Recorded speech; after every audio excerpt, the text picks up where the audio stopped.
Antes de começar, eu queria falar com vocês assim, que a gente tem alunos de vários períodos aqui, a gente teve muito inscrito primeiro e segundo período, então a gente vai fazer ao máximo para adaptar a linguagem para todo mundo entender, a gente vai evitar termo técnico, a gente vai falar numa linguagem bem simples para vocês entenderem, mas qualquer dúvida que tiver, só perguntar que a gente esclarece, tá? E também, antes de conversar, eu sempre deixo claro isso nas aulas e queria falar isso agora também, porque, assim, às vezes a gente fala, falar de Chagas, não sei bem se eu quero trabalhar com cardio e muito menos se eu quero atender um paciente que tenha cardiopatia chagásica, mas, da mesma forma que eu sempre falo nas aulas, eu repito aqui, não tem muito essa de escolha, né? Quando a gente vai para campo, quando a gente vai para o estágio, quando a gente começa a atender, não tem essa de ser um paciente da cardio, de ser um paciente da neuro, de ser um paciente da pneumo, o que for.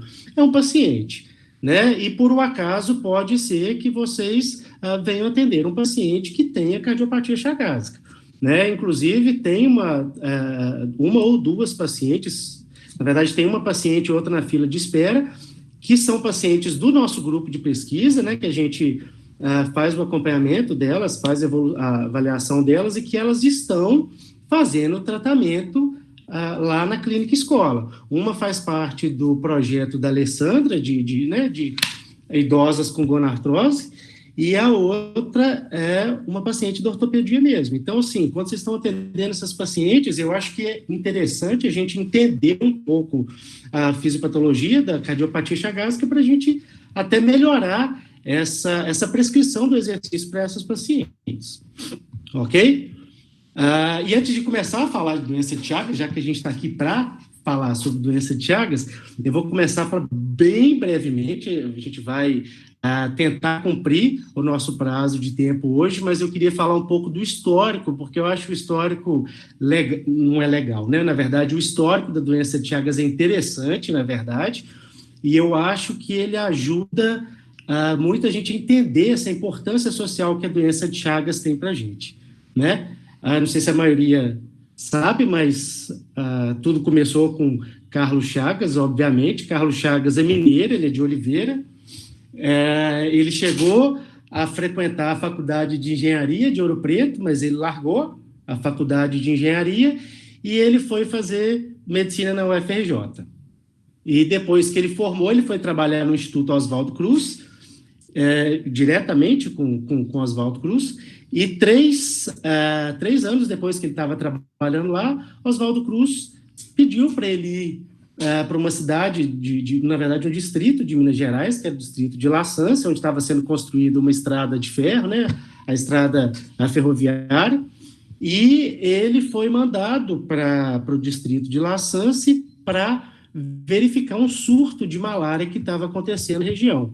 E assim que o Carlos Chagas chegou lá em La Sância, ele foi alertado pelo engenheiro da obra que era para ele tomar cuidado, porque lá tinha um inseto que gostava muito, que saía à noite das frestas e que eles picavam as pessoas ao redor do rosto, aqui perto da região da barba, e por causa disso eles tinham chamado esse inseto de barbeiro. E por gostar muito de picar nessa região do rosto ao redor da barba, e aí eles foram verificar esses pacientes e muitos estavam tendo morte súbita e tendo um mal súbito depois da picada desse inseto. E ele ficou muito curioso em relação a essa doença, começou a estudar mais sobre ela. Ele pegou uma das primeiras pacientes que ele avaliou, foi uma criança, um caso agudo de doença, que era a Berenice, que é a paciente de Chagas mais famosa que a gente tem, depois a gente vai ver, ela ficou viva durante muito tempo, e começando a estudar a doença por essa paciente, pela Berenice, ele foi avançando nos estudos, ele encontrou um protozoário dentro dos barbeiros, dentro dos triatominos, e ele começou a estudar mais a doença, e ele foi o único cientista do mundo, o único pesquisador do mundo que conseguiu identificar, ele conseguiu estudar todo o ciclo da doença. Ele identificou o vetor, ele identificou o patógeno, ele identificou as manifestações clínicas da doença e, inclusive, ajudou nos métodos diagnósticos. Tá? Então, ele foi um dos grandes cientistas que a gente tem aqui no Brasil. Ele deu o nome do protozoário que ele identificou, que não tinha sido catalogado até então, de Trypanosoma cruzi, em homenagem a Oswaldo Cruz, né? E aí, inclusive, deixo uma dica aí para os nossos orientandos, né? Quem sabe eles não elaboram um teste funcional muito legal para cardiopatia chagásica e faz essa homenagem também, né? Um teste funcional, sei lá, Lima, Figueiredo e Costa. Eu apoio muito essa ideia, eu acho que pode ser uma homenagem muito legal, e inclusive já estou contando com isso, né? Acredito que os outros 3 orientadores, aí Vanessa já se manifestou aqui, eu também apoio essa ideia. Então, já estou plantando, assim como a Márcia na semana passada, já estou plantando essa semente aqui.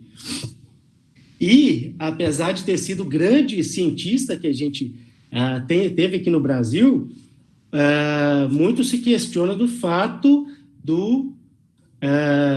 eu acabo lendo o chat aqui e me perco, desculpa. Eita, Kate. Dele nunca ter ganhado o Prêmio Nobel de Medicina. Na verdade, ele foi indicado 2 vezes. Ele foi indicado em 1913 e 1921. Em 1913, ele foi indicado, mas ele ainda não tinha avançado tão completamente, não tinha difundido tanto as ideias e os estudos dele dentro da cardiopatia chagásica. Ele teve pouco apoio da comunidade científica também. Na comunidade científica, que, né, fazia votação lá do Prêmio Nobel, só tinha um brasileiro, então ele acabou não ganhando. Em 1921, ele foi indicado mais uma vez. Era um forte candidato a ganhar, mas por questões econômicas e financeiras não teve edição do Prêmio Nobel de Medicina esse ano, então ele ficou sem o Prêmio Nobel. Sobre algumas considerações clínicas e funcionais sobre a cardiopatia chagásica, né? Então aqui coloquei um pouco uma foto desse histórico que eu acabei de relatar. Então o Carlos Chagas ele foi para La Sance para verificar o surto de malária nessa etapa de construção da estrada ferroviária. Eu acho essa foto super legal, já é lá em La Sance, com charutão na mão, já com bigodão. Aqui é o caso que eu mencionei para vocês, que a Berenice foi a primeira doente, foi a primeira paciente estudada pelo Carlos Chagas. Esse jornal, acho que no início da década de 90, já tinha uma entrevista com ela, já estava com 72 anos de idade, e de acordo com o jornal, com uma saúde boa. E o Carlos Chagas, como eu mencionei para vocês, ele foi o único cientista até então que estudou todo o ciclo da doença, que ele estudou o patógeno, que é, no caso, o Trypanosoma cruzi, o transmissor, que é o triatomínio, as manifestações clínicas da doença e todo o ciclo evolutivo da doença. E tem esse artigo dele que é muito legal, que está disponível, é super engraçado, o português da época, né, mas um artigo muito legal, que desde o início ele descreveu todo o ciclo evolutivo da doença, aqui especificamente nesse artigo ele falando da cardiomiopatia chagásica, e ele colocou já naquele ano, em primeiro lugar, predominam os sinais de insuficiência do órgão, denunciada pelos seus elementos habituais: baixa tensão arterial, conjeções viscerais, dispneia, fadiga de esforço, edema, etc. Tudo expressando o esgotamento progressivo da atividade cardíaca. Ou seja, então, desde o início ele se empenhou tanto em estudar a doença de Chagas e a cardiomiopatia chagásica, que ele já tinha uma descrição muito completa desde o início. Acho que esse artigo, se não me engano, é de 1912, e ele já tinha um estudo muito detalhado das manifestações clínicas da doença. Tá? E o que seria, então, a doença de Chagas? Bom, a gente tem um conceito que a gente gosta de usar muito, é que é uma doença tropical, né? Está localizada principalmente no continente americano, na área tropical, uma doença negligenciada e causada pelo protozoário Trypanosoma cruzi.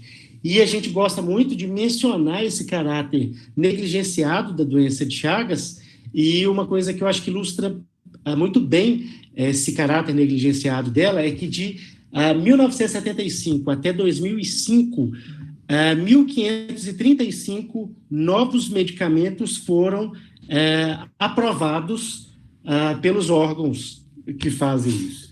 Mas que desses 1.535, só 18 foram direcionados para doenças tropicais negligenciadas, ou seja, 1,1% desses novos medicamentos aprovados foram direcionados para doenças tropicais negligenciadas, sendo que a prevalência dessas doenças tropicais negligenciadas é de 12%.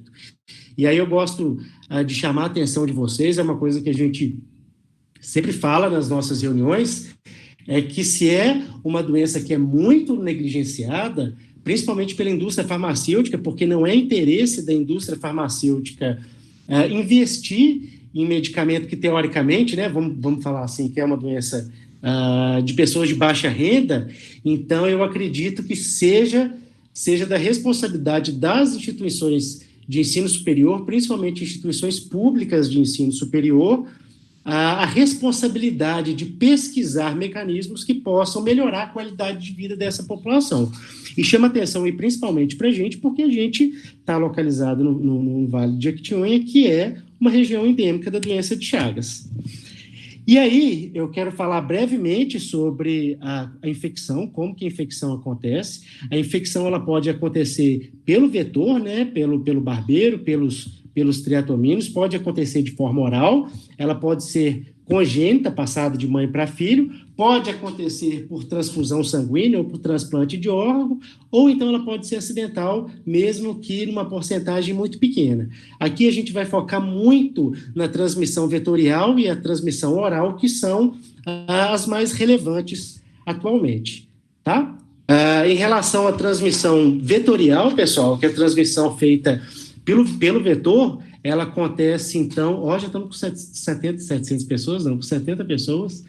Ela acontece pelo triatomínio, né, que são insetos sugadores, então, eles picam a pessoa, principalmente à noite, eles têm hábito principalmente noturno, e na hora que eles começam a sugar o sangue do paciente, eles quase que imediatamente eles já defecam ali naquela ferida, próximo da ferida, e quando a pessoa coça, ela acaba contaminando aquelas fezes, né, contaminadas com Trypanosoma cruzi, que acabam entrando na corrente sanguínea e o paciente acaba se infectando com a doença de Chagas. Então, a gente tem os triatomíneos como o vetor, a gente tem cerca de 140 espécies de triatomíneos no mundo, só que dessas 140, de 10 a 20 espécies que têm potencial infectante. Os triatomíneos, eles gostam de viver principalmente nas frestas das casas, em casas de pau a pique, em casas de adobe, que são aquelas casas feitas com tijolo de barro, e naquelas com telhado de palha também, tá? A gente tem no Brasil um triatoma que é altamente infectante, que é o triatoma infestas, apesar dele ter sido considerado erradicado em 2006. Ele foi considerado erradicado no Brasil, no Chile e no Uruguai. Tá? E apesar desse controle que a gente obteve do vetor no século passado, esse controle do vetor ele não foi universal. A gente ainda tem algumas regiões na América do Sul que tem uma contaminação vetorial muito, muito alta. Tem uma região ali que fica na divisa da Bolívia, da Argentina e do Paraguai, que é conhecida como região do Gran Chaco, que nessa região a gente tem aí na população adulta uma prevalência de 80%, ou seja, 80% da população adulta nessa região ela está contaminada pelo Trypanosoma cruzi, e nas crianças a gente tem uma prevalência de 20%. tá? A gente tem 21 países que são endêmicos da doença, a maioria na América Latina, e a gente tem atualmente também uma alta prevalência da doença nos países considerados não endêmicos. Aí a gente cita principalmente Estados Unidos e Europa. Na Europa a gente tem uma prevalência muito alta na Espanha, e isso acontece principalmente por esse movimento de migração, de globalização. E a gente pode, inclusive, citar os Estados Unidos e Espanha como os países não endêmicos com maior prevalência da doença de Chagas, porque são países que recebem muito imigrantes da América Latina. Os Estados Unidos que recebe imigrantes do mundo todo, mas quando a gente for olhar na prevalência, a gente vê que o sul dos Estados Unidos, Texas, a Flórida e até Califórnia tem uma prevalência muito maior do que os outros estados, e a Espanha acaba recebendo muito imigrante latino-americano por causa da facilidade da língua, né? Foram relatados alguns casos também de contaminação nesses países por causa da transfusão sanguínea, tá? Só que desde 2007, se não me engano, os Estados Unidos eles instituíram o exame sorológico para a doença de Chagas antes de fazer a doação de sangue, e na última diretriz eles colocaram que atualmente 95% dos bancos de sangue dos Estados Unidos fazem a sorologia para ter cruze antes da doação de sangue, tá? Vou compartilhar minha tela aqui de novo para a gente ver um mapa da prevalência. Então, aqui a gente tem aqui alguns exemplos de triatomínios. A gente tem, como eu falei, a gente tem 140 tipos. Aqui são alguns que a gente encontra na América do Sul, tá? Esse GIF daqui de cima é uma aflição de um barbeiro sugando mesmo o sangue do paciente. E aí, a gente vai começar a falar, a gente está falando até agora, então, da transmissão vetorial, transmissão feita pelo barbeiro, que foi considerada erradicada em 2006, mas que reapareceu em 2018. Só que a gente começou a ver nos jornais um monte de notícia falando da contaminação do paciente, né, o contágio pela doença de Chagas por outras formas que não a vetorial, principalmente a forma oral.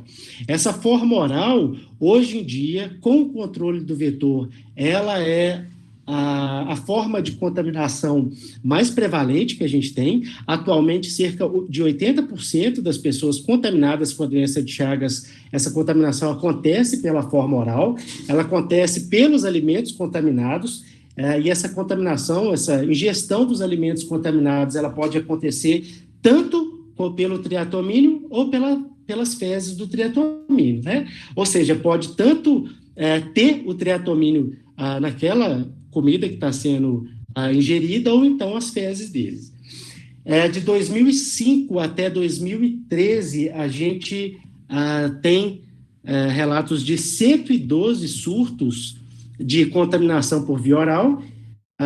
Teve surto no Rio Grande do Sul, teve surto em Santa Catarina, no Pará, responsável pela maior parte dos surtos, principalmente por causa do açaí, mas também na Bahia, no Ceará e na Paraíba. Tá? Esses surtos, eles acontecem principalmente pela ingestão do açaí, do caldo de cana, sendo que do açaí muito mais frequente que do caldo de cana. A contaminação pelo açaí, ela acontece muito porque o açaí, ele perde muito rápido depois que tira do pé, né? Então, ele tem que ser triturado de uma forma muito rápida, às vezes não dá tempo de fazer aquela limpeza adequada, e que depois que o açaí sai do pé também, ele libera um gás, e esse gás atrai os triatomínios, eles acabam se misturando ali no açaí e são triturados juntos, tá? No caso do açaí, a gente fala muito, né, na alimentação de uma forma geral, a gente fala muito para evitar alimentação industrializada, preferir optar por uma alimentação mais natural, mas no caso do açaí, quanto mais industrializado, mais seguro a gente está, né? E lembrando que a as fezes contaminadas dos triatomíneos, elas permanecem infectantes por algumas horas depois que elas saem do corpo, tá? Sendo que alguns estudos em laboratório chegaram a demonstrar que as fezes elas permanecem infectantes mesmo depois de 24 horas que elas saíram do corpo. E lembrando que uma dúvida comum também é que as pessoas falam assim, em relação à contaminação oral, se o suco gástrico ele não é capaz de combater o Trypanosoma cruzi. Uma parte sim, mas toda o Trypanosoma cruzi que entrou dentro do corpo, toda a concentração dele, alguma coisa ainda continua no organismo e é capaz de contaminar os tecidos do corpo. Tá? Em relação à prevalência, pessoal, a gente tem aí atualmente 6 milhões de pessoas do mundo todo que estão contaminadas. Eu acho que já foi um avanço muito grande, apesar de ser uma prevalência ainda muito alta. A gente tem que lembrar que em 2005 essa prevalência era de 8 milhões de pessoas e que na década de 90 eram 18 milhões de pessoas. Mesmo assim, a gente tem 21 países endêmicos e na América Latina, 13%, a gente considera que 13% da população da América Latina vivam em áreas de risco para a doença. Tá? Se a gente considerar a América Latina como um todo, a gente tem uma incidência ainda muito alta na Bolívia, na Argentina e no Paraguai, né? Incidência quando a gente fala dos casos novos. E quando a gente fala de prevalência, a gente ainda tem uma prevalência muito grande no Brasil e na Argentina, mas principalmente pelo tamanho da nossa, pela quantidade de habitantes que a gente tem. Especificamente aqui, eu queria que todo mundo olhasse para a tela, especificamente falando do Brasil, a gente tem aqui o último dado mais robusto da prevalência, a gente tem uma prevalência da doença de Chagas em 0,6% da nossa população, que corresponde a 1 milhão, aproximadamente, né? 1.150.000 pessoas infectadas, sendo que 13% da nossa população estão em área de risco para contaminação da doença, tá?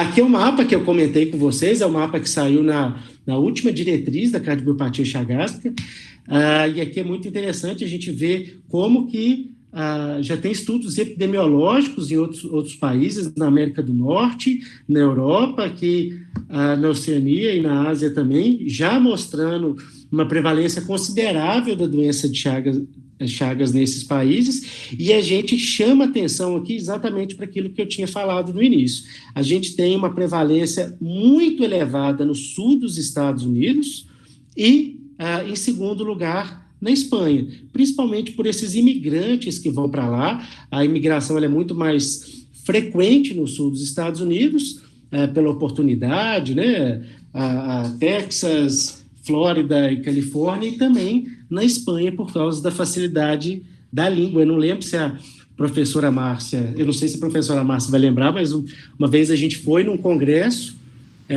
europeu de cardio, e assim, toda vez que a gente fala de doença de Chagas num congresso europeu, pode saber que vai vir algum espanhol atrás da gente para conversar sobre a doença, porque como não era uma doença habitualmente tratada nesses países, eles não têm muita dúvida em relação ao manejo delas. Sim, eu me lembro, eu tive no ESC, né, que é o Congresso de Cardiologia Europeu, em Barcelona. Eu tive por 2 oportunidades lá, e a gente era muito procurado, estávamos no grupo do Hospital das Clínicas, que tem muita pesquisa em Chagas, e a própria equipe, né, da Cardiologia do Brasil, levando pesquisadores internacionais nos nossos estandes para que a gente pudesse discutir com eles, porque realmente o Brasil tem uma riqueza de pesquisadores na área e para eles tudo é muito novo. Então, a gente, quando vai lá fora, a gente realmente vira um pouquinho de estrela, né, pela experiência, pela péssima, né, razão da nossa experiência, que é essa prevalência. E eu lembro também, Márcia, num congresso que a gente foi, num outro europeu, em Lisboa, que a gente tinha dividido, né? No caso, a Márcia apresentou um trabalho, eu apresentei outro, mas a gente dividiu a parte das dúvidas. Se a pessoa falasse espanhol, a Márcia respondia. Se a pessoa falasse inglês, eu respondia. E nisso ela dançou, né? Porque a procura das pessoas, dos espanhóis, era muito maior do que a dos outros países.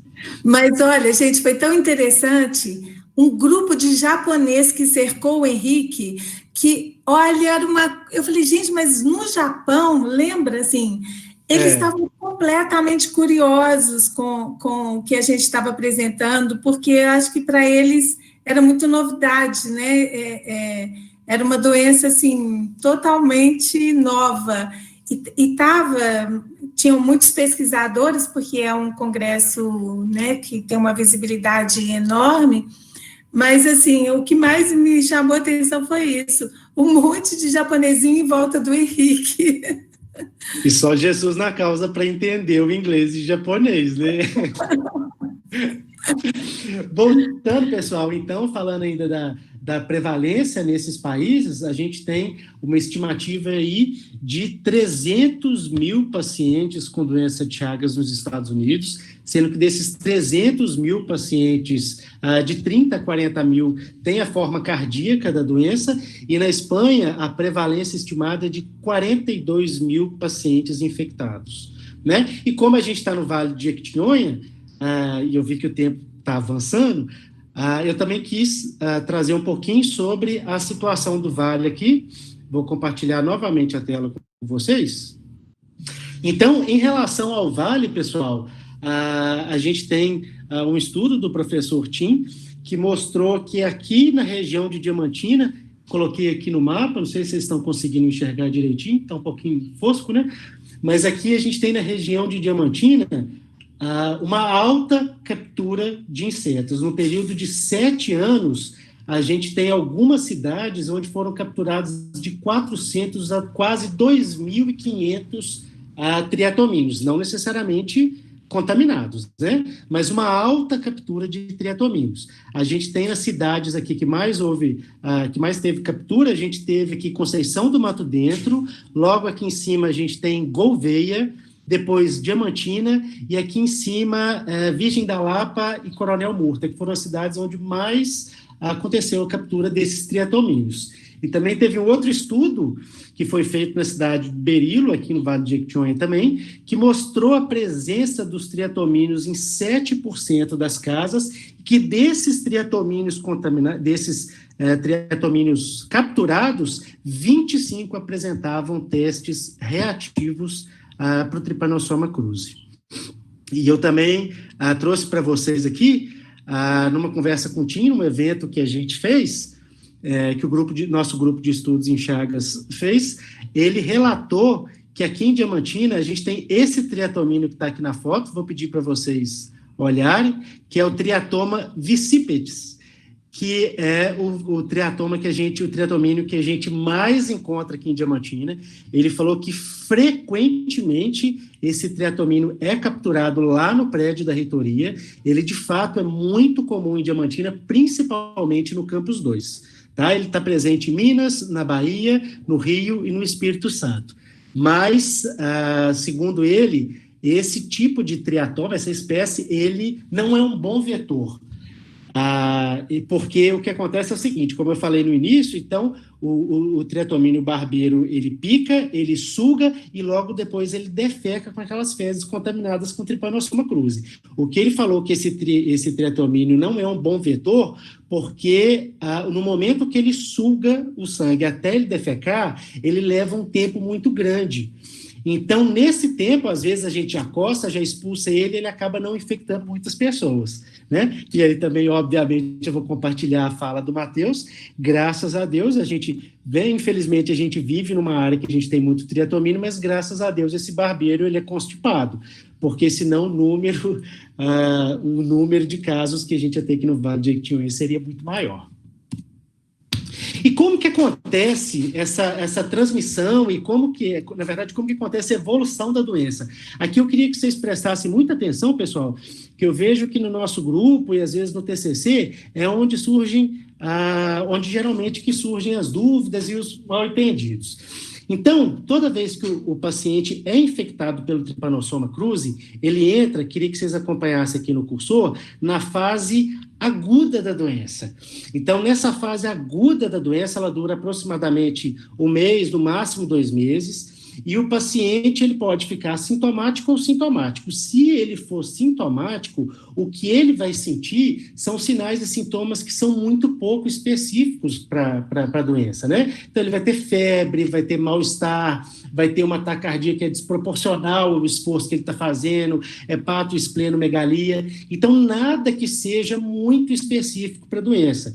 O que pode acontecer nessa fase, que pode ser um indicativo de contaminação pelo Trypanosoma cruzi, é que se a infecção acontecer pelo vetor, se ela acontecer pela picada do barbeiro, ele pode ter uma ferida, né, obviamente, no local onde ele foi picado, que é chamado de chagoma de inoculação, e que, se for próximo à região dos olhos, é chamado de sinal de Romanha, que é, na verdade, o edema palpebral, geralmente unilateral. Então, aqui nessa fase aguda, o paciente ele vai ter sinais e sintomas que são pouco específicos da doença, tem uma duração de mais ou menos 2 meses, e aqui ele está com a parasitemia lá em cima. Então, a carga parasitária desse paciente, ela vai estar muito alta. E o que vai acontecer nesses 2 meses? O nosso sistema imunológico, obviamente, ele vai tentar combater esse Trypanosoma cruzi que está na corrente sanguínea, está dentro do nosso organismo. E à medida que ele combate, né, que ele começa a combater esse Trypanosoma cruzi, essa carga parasitária, ela começa a diminuir, e quando ela começa a diminuir, o paciente entra na fase crônica, aqui embaixo, na fase crônica da doença, tá? A fase crônica, ela tem algumas subdivisões. A primeira forma clínica, a primeira forma da fase crônica da doença é a forma indeterminada. O que seria a forma indeterminada da doença?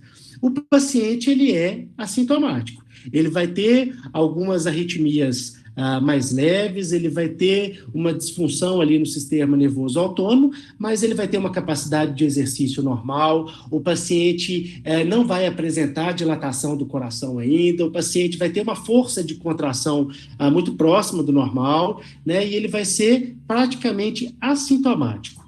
O prognóstico desse paciente, ele é semelhante ao paciente saudável. E o paciente, ele pode permanecer indefinidamente para o resto da vida nessa forma clínica, nessa forma assintomática, né, na forma indeterminada, ou ele pode evoluir alguns anos ou décadas depois para a forma aqui clínica da doença, sendo que a forma clínica da doença ela pode ser cardíaca, ela pode ser digestiva ou ela pode ser mista.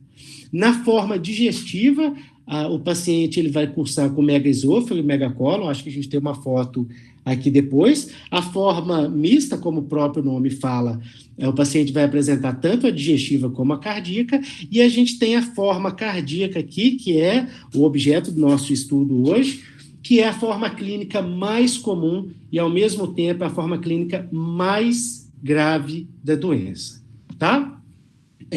Queria chamar para algumas coisas antes da gente entrar na forma cardíaca, que é o seguinte: o que acontece quando o paciente entra na forma cardíaca? Olha, quando ele está na forma indeterminada, que ele ainda é assintomático, o paciente é assintomático, mas ele tem ali o Trypanosoma cruzi que está provocando uma lesão naquele tecido cardíaco, né? E toda vez o Trypanosoma cruzi está lá, está provocando uma lesão, e o tecido miocárdico, ele é altamente especializado.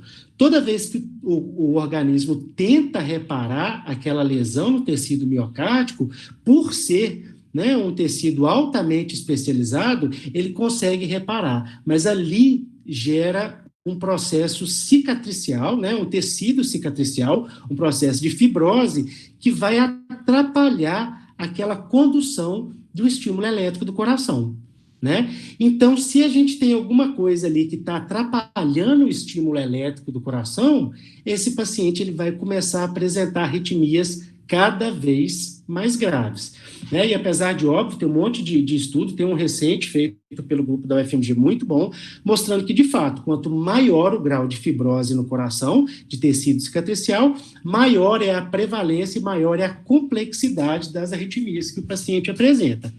E à medida que o paciente vai evoluindo na complexidade das arritmias, a última diretriz, ela coloca isso muito bem, ela tem um ponto crítico que marca, olha, antes disso o paciente está na forma indeterminada, depois disso o paciente está na forma cardíaca, que é a presença de uma arritmia que é chamada de bloqueio completo de ramo direito. Então, a diretriz, ela coloca muito claro que quando o paciente começa a apresentar esse tipo, essa complexidade de arritmia, né, o bloqueio completo de ramo direito, aquele paciente é considerado como um paciente na forma cardíaca da doença, independente da força contrátil do coração, do grau de dilatação. Se ele apresenta bloqueio completo de ramo direito, associado ou não a bloqueio anterior esquerdo, a gente considera que o paciente entrou na forma cardíaca da doença.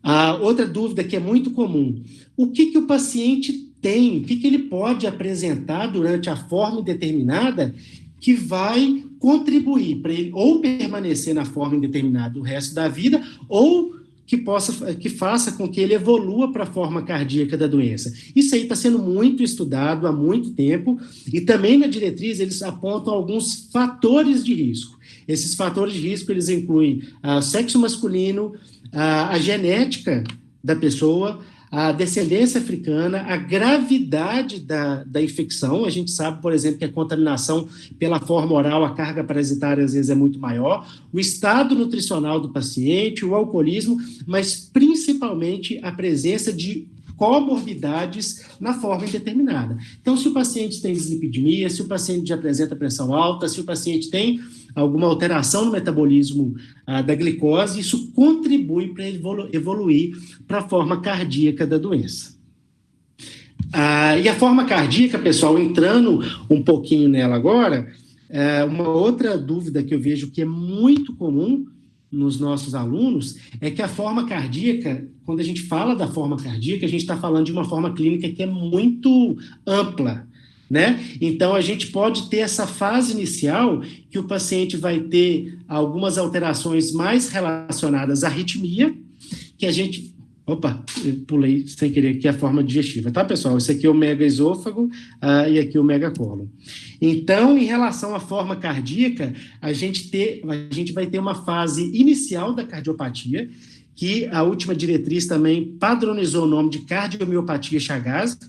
Antigamente a gente falava cardiopatia chagásica, ou cardiopatia chagásica com fração de ejeção preservada. Hoje em dia eles padronizaram como cardiomiopatia chagásica. Então, nessa forma inicial, o que a gente vai encontrar no paciente é alteração mais relacionadas às arritmias. Mas, à medida que a cardiopatia ela vai evoluindo, a gente tem um segundo subestágio, que aí o coração desse paciente vai estar mais dilatado, a força de contração ventricular, a força de contração desse coração vai estar bem diminuída, e quando o paciente entra nesse estágio, que é definido pela fração de ejeção abaixo de 52% ou de 54%, dependendo do homem ou mulher, ou o diâmetro do coração maior do que 55 milímetros, a gente fala que o paciente entrou na cardiomiopatia dilatada chagásica, tá? São dois subestágios bem diferentes, mas o que a gente mostrou recentemente numa meta-análise, que mesmo aqueles pacientes que está nesse estágio inicial da cardiopatia, que tem só uma arritmia, só entre aspas, né? Uma arritmia mais complexa, mas que tem uma força de contração razoavelmente preservada, tem um grau de dilatação, tem um diâmetro do coração razoavelmente preservado, que mesmo esses pacientes, no início da cardiopatia, eles já têm uma redução acentuada, significativa e importante da capacidade de exercício, da capacidade funcional, quando comparado aos saudáveis. tá? Aqui peço perdão para os meninos que estão no início do período, mas quando a gente analisa o VO2, a gente vê que, mesmo os pacientes no início da cardiopatia, a gente tem uma redução do VO2 de aproximadamente, quase, na verdade, 8 ml por quilo por minuto em relação aos pacientes saudáveis, o que é uma redução bem importante, bem grave, bem significativa. Tá? Então, se a gente tem aí uma redução significativa da capacidade cardiorrespiratória desses pacientes, mesmo no estágio inicial da cardiopatia, é essencial a gente fazer a avaliação funcional desses pacientes. E eu trouxe aqui para vocês o que a literatura já trouxe, o que a gente consegue encontrar na literatura em termos de avaliação funcional. Aqui não estou falando de avaliação da capacidade funcional só, não. Estou falando da avaliação funcional, de funcionalidade de uma forma geral, tá? Os testes mais utilizados, então, são os testes máximos aqui na primeira figura, principalmente o teste ergométrico, que é o mais utilizado, e o teste de esforço cardiopulmonar, que é o padrão ouro. A gente tem também os testes de campo. Os dois utilizados até hoje na cardiomiopatia chagásica foram o teste de caminhada de 6 minutos e o shuttle, e a gente tem também alguns dados relacionados à força muscular respiratória. Em relação aos testes máximos, a gente tem vários estudos que demonstraram a importância da capacidade cardiorrespiratória nesses pacientes. Ele é ótimo, tanto o teste ergométrico como o teste de esforço cardiopulmonar, para avaliação da capacidade cardiorrespiratória desses pacientes, mesmo a gente encontrando nos pacientes com cardiomiopatia chagásica uma capacidade cardiorrespiratória razoavelmente preservada. É muito bom para ver as respostas cardiovasculares nesses pacientes, principalmente frequência cardíaca, né? A gente tem aí, como a gente tem essas alterações no sistema nervoso autônomo, a gente pode encontrar muitos pacientes com competência cronotrópica. É muito bom para detecção de arritmia, principalmente quando o Holter não está disponível. Monitorização, né, das arritmias durante 24 horas desses pacientes não está disponível. É um ótimo teste para indicação de transplante. Durante muito tempo ficou essa dúvida, qual que era o critério da capacidade respiratória para transplante. Alguns apontavam 14, 12, depende se usa beta-bloqueador ou não, mas a última diretriz colocou como o VO2 de 10 ml por quilo por minuto como critério absoluto para transplante. E também uma outra utilidade importante do teste de esforço máximo é a segurança ocupacional desse paciente. É verificar se aquele paciente ele está apto a desempenhar as atividades relacionadas ao trabalho dele, principalmente se a gente considerar o contexto da doença de Chagas, que a gente tem aí a maioria dos pacientes trabalhando com profissões que demandam esforço físico. Então, é um ótimo teste para conseguir identificar se aquele paciente está apto ou não para continuar desempenhando aquelas atividades do trabalho dele. A gente também tem aí, puxando a sardinha para o nosso lado, os testes de campo. Essa associação aqui da UFVJM com a UFMG, a gente já publicou vários artigos falando da aplicação tanto do teste caminhada de 6 minutos como do shuttle nesses pacientes com cardiomiopatia chagásica. A gente já demonstrou que o teste de caminhada de 6 minutos, ele correlaciona com a capacidade cardiorrespiratória pelo VO2 pico, com a força contrátil do coração, com a força muscular inspiratória, com a qualidade de vida e com alguns marcadores de gravidade, marcadores sanguíneos de gravidade da doença, como o BNP. A gente também elaborou uma equação que consegue predizer ou identificar com uma segurança razoável esse VO2 pico baseado no sexo do paciente, na classe funcional dele, na distância que ele percorreu no teste de caminhada de 6 minutos, além da idade do índice de massa corporal. Em relação ao shuttle, a gente já publicou, se não me engano, 3 artigos que aplicaram o shuttle nesses pacientes. E o shuttle, a distância percorrida no shuttle, ela apresentou uma correlação boa com o VO2 pico nos 3 estudos, apresentou uma correlação com qualidade de vida e também apresentou uma correlação com o grau de dificuldade que o paciente apresenta de eliminar o dióxido de carbono durante o exercício. Também foi elaborada pelo grupo, essa pesquisa foi feita inclusive aqui na UFVJM, foi elaborada uma equação de predição que consegue identificar o VO2 pico desses pacientes baseando na distância que ele percorreu no shuttle, na classe funcional dele e no sexo.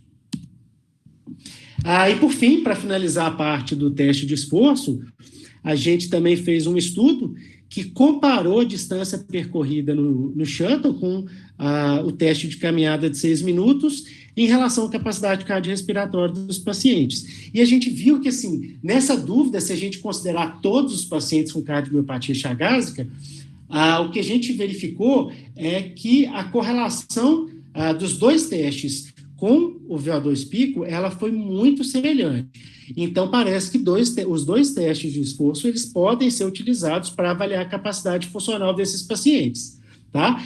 E que o ponto de corte que a gente encontrou para verificar quem tem alteração na capacidade funcional ou não, foi a distância de 520 metros no teste de caminhada de 6 minutos e de 400 metros no shuttle. Ou seja, aquele paciente que percorreu uma distância menor que 520 metros no teste de caminhada de 6 minutos, ele tem grandes chances de ter o comprometimento funcional, né, que a gente definiu como VO2 abaixo de 20 ml por quilo por minuto, e que se aquele paciente percorrer uma distância menor que 400 metros no shuttle, ele também tem uma alta probabilidade de ter comprometimento funcional. Então, a gente vê a aplicabilidade dos dois testes aí para identificar aqueles pacientes mais comprometidos do ponto de vista funcional.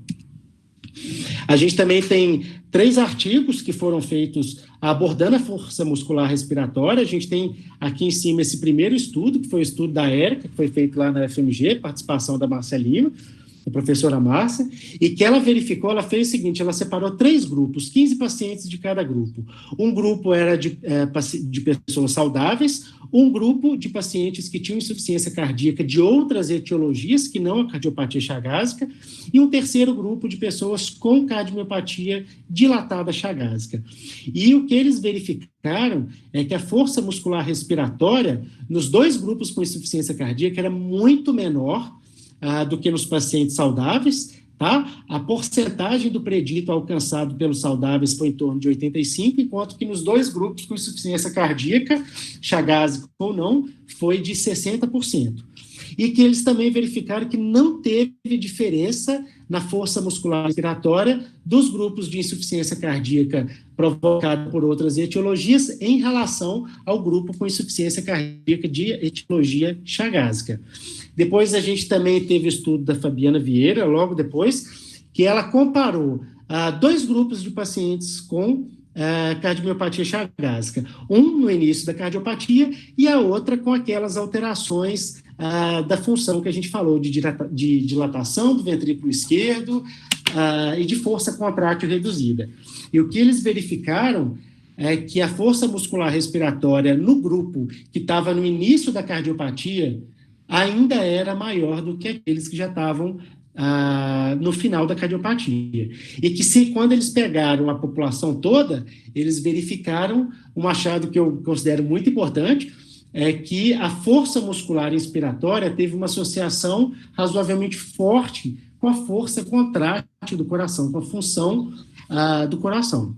E, por fim, a gente também fez um outro estudo, mais recente, eu, o Pedro e a professora Márcia, isso aí foi numa época obscura, longínqua, pré-Vanessa Lima, e nesse estudo, pessoal, o que a gente identificou é que a fraqueza muscular respiratória ela estava presente em 35% dos pacientes com cardiomiopatia chagásica, e a gente demonstrou também que a força muscular inspiratória ela estava associada à força contrátil do coração, ao grau de dilatação do coração e a essa dificuldade que o paciente tem de eliminar o CO2 durante o esforço.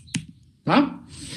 E aí ficou aquela dúvida, mas essas variáveis funcionais, elas são preditoras, eu estou estourando um pouquinho meu tempo, né? Elas são preditoras de mortalidade nessa população, elas são capazes de identificar aquele paciente que tem maior probabilidade de vir a óbito ou não? Em relação à capacidade cardiorrespiratória, que a gente vai falar aqui do VO2 pico, a gente tem 4 estudos, só 4 estudos, que verificaram esse valor prognóstico da capacidade cardiorrespiratória na cardiomiopatia chagásica. A gente tem um estudo desses 4, que foi o único estudo que pegou todas pegou os dois subtipos da cardiomiopatia chagásica, e ele verificou que se você pegar todos os pacientes, seja no início da cardiopatia, seja em estágios mais avançados, que o VO2 pico não foi um bom preditor de morte, não. Mas os outros 3 estudos que estão aqui, que abordaram só pacientes que estão mais nessa fase final da cardiomiopatia, já com disfunção ventricular, com dilatação do coração, que a capacidade cardiorrespiratória nesses pacientes, ela parece que está, pelo menos, associada ao maior risco de morte. Tá?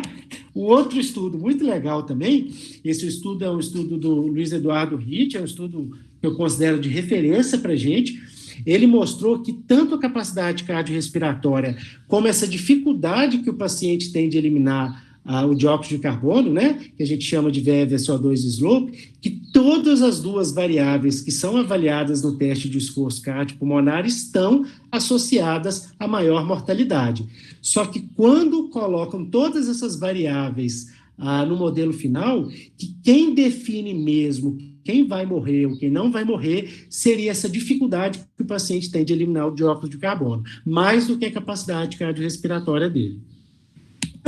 Em relação a esse valor prognóstico, a capacidade dos testes de campo de identificar quem vai morrer ou não, a gente tem aí 3 estudos que tentaram identificar esse valor prognóstico do teste de caminhada de 6 minutos, e todos os 3 demonstraram que o teste de caminhada de 6 minutos é um excelente teste para avaliar a capacidade cardiorrespiratória do paciente com cardiomiopatia chagásica, só que nenhum dos 3 conseguiu demonstrar o valor prognóstico dele.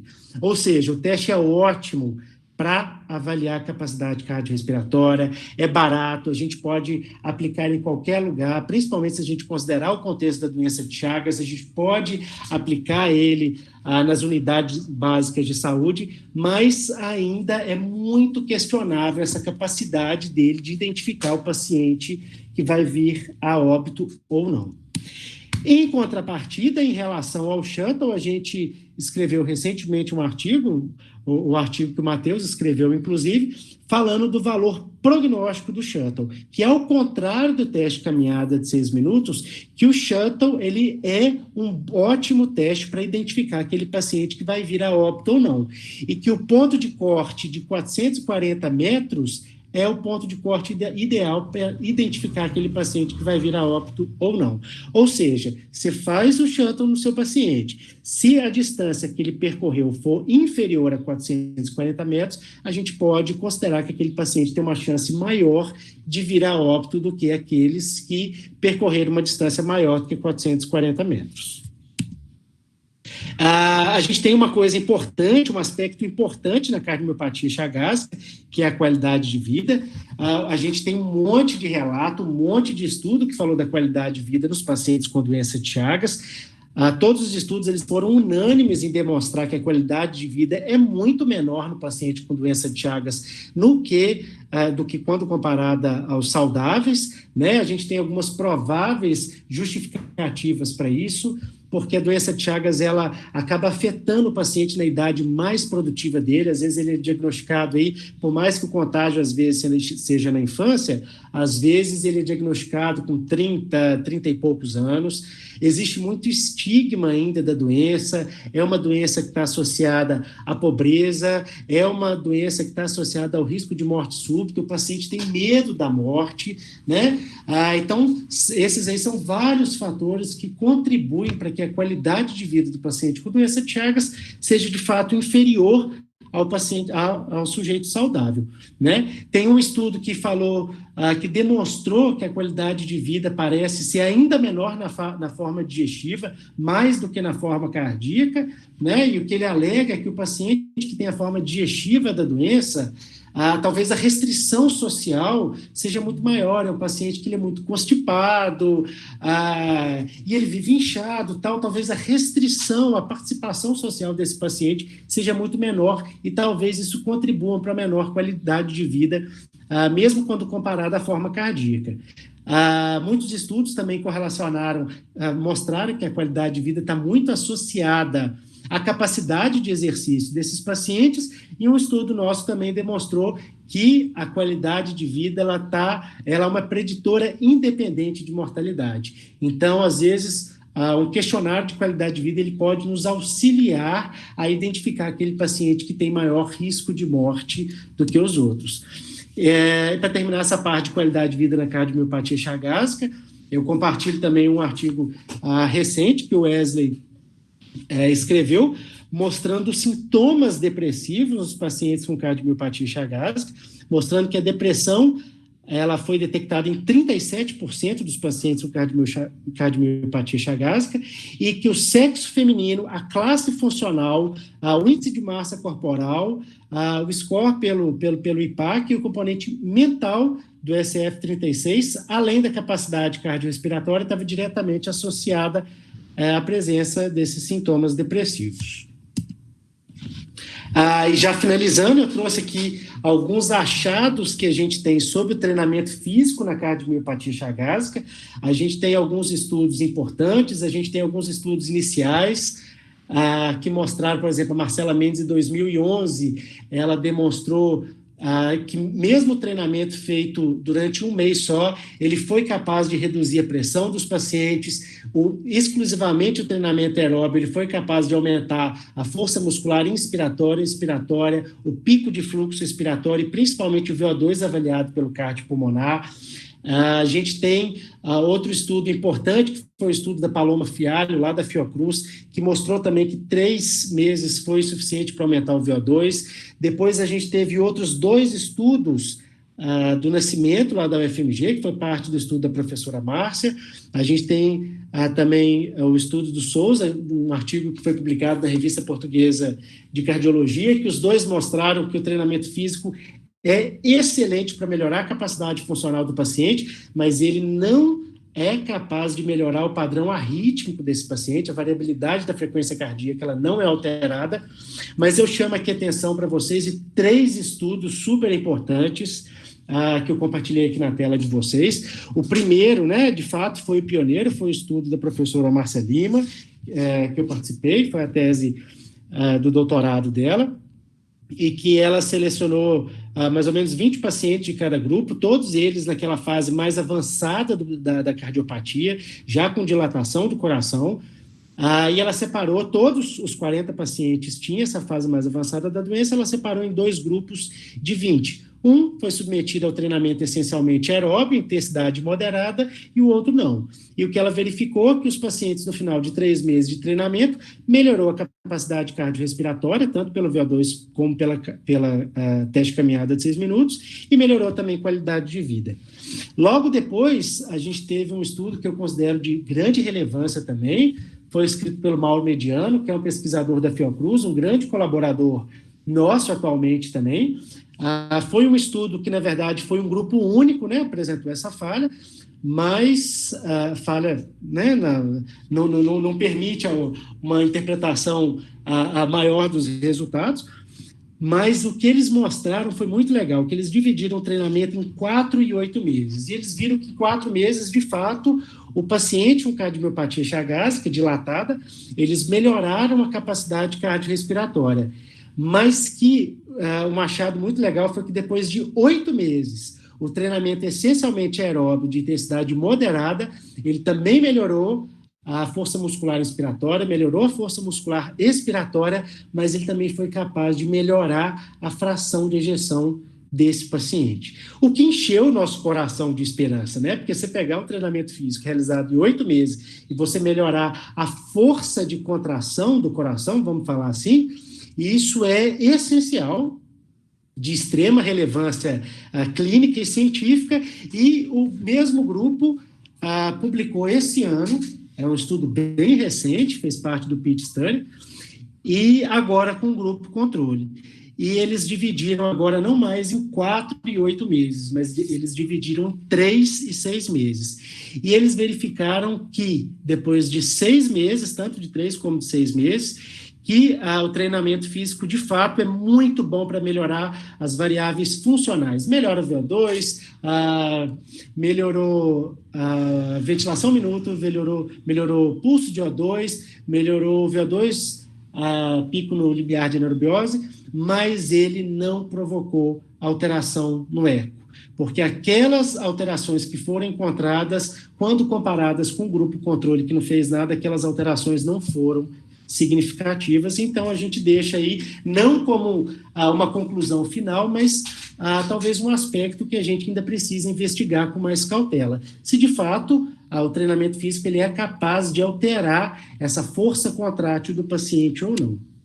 E para finalizar, pessoal, eu deixo, obviamente, as nossas perspectivas até para a professora Márcia, para a Chayene, para as pessoas que estão interessadas em participar do nosso grupo de pesquisa. Eu queria deixar para vocês aquilo que a gente já está fazendo, ou estava fazendo até a quarentena começar, para deixar vocês inteirados sobre a nossa linha de pesquisa, né?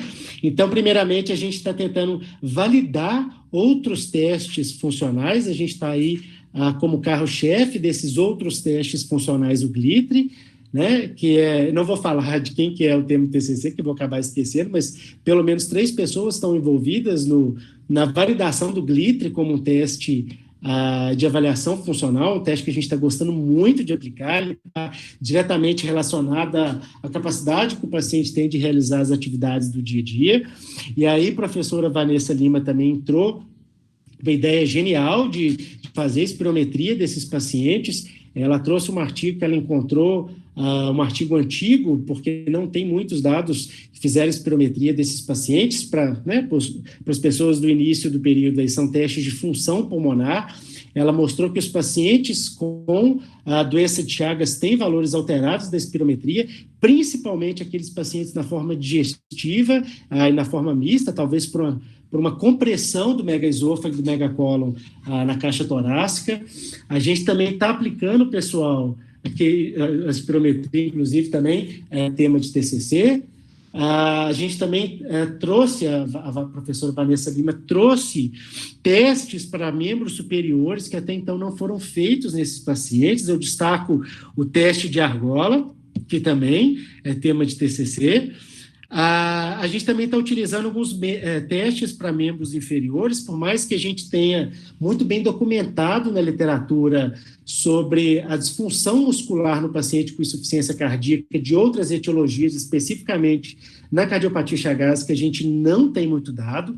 A gente está validando também alguns instrumentos de qualidade de vida desse paciente, principalmente pelo PGI, que também é tema de TCC, que é um instrumento de qualidade muito legal, que é o próprio paciente que vai mostrar, ele que vai enumerar aquilo que está, de fato, atrapalhando a qualidade de vida dele.